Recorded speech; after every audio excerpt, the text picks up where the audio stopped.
কিয় মানুহে প্ৰথম প্ৰেম পাহৰিব নোৱাৰে? কাৰণসমূহ হৈছে প্ৰেম সকলোৰে জীৱনত আহে, প্ৰেমৰ বয়স নাই, আৰু প্ৰেম মানে কোনো জাতি ধৰ্ম নহয়। কিন্তু প্ৰেম জীৱনত এবাৰহে নাহে, মানুহ বহুবাৰ প্ৰেমত পৰে।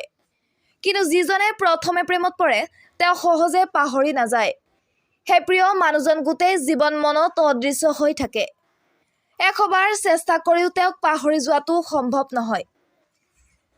কিন্তু প্ৰথম প্ৰেমৰ স্মৃতি মানুহে কিয় পাহৰিব নোৱাৰে? এনে এটা প্ৰশ্ন কম বেছি পৰিমাণে সকলোৰে মনত উকি মাৰিছে। একেদৰে প্ৰেমত প্ৰথম অভিজ্ঞতাটো বহুত মনত ৰখা হয়। 15 পৰা 26 বছৰ বয়সৰ ভিতৰত বেছিভাগ মানুহৰে মগজুত ফ্লেশ্ববেক হয়।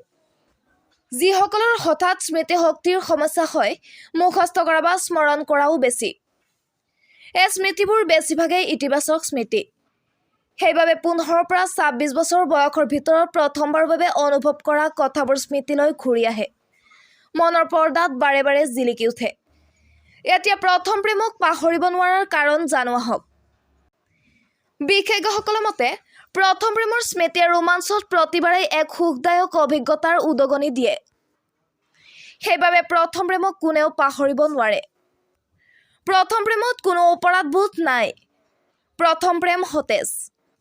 ফলত যি প্ৰেম আৰু ৰোমাঞ্চ আছে সেয়া মনৰ পৰাই হয়।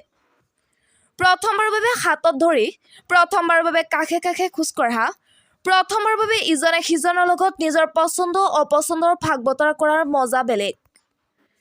প্ৰথম প্ৰেমত বহুতো কথা একেলগে ঘটে।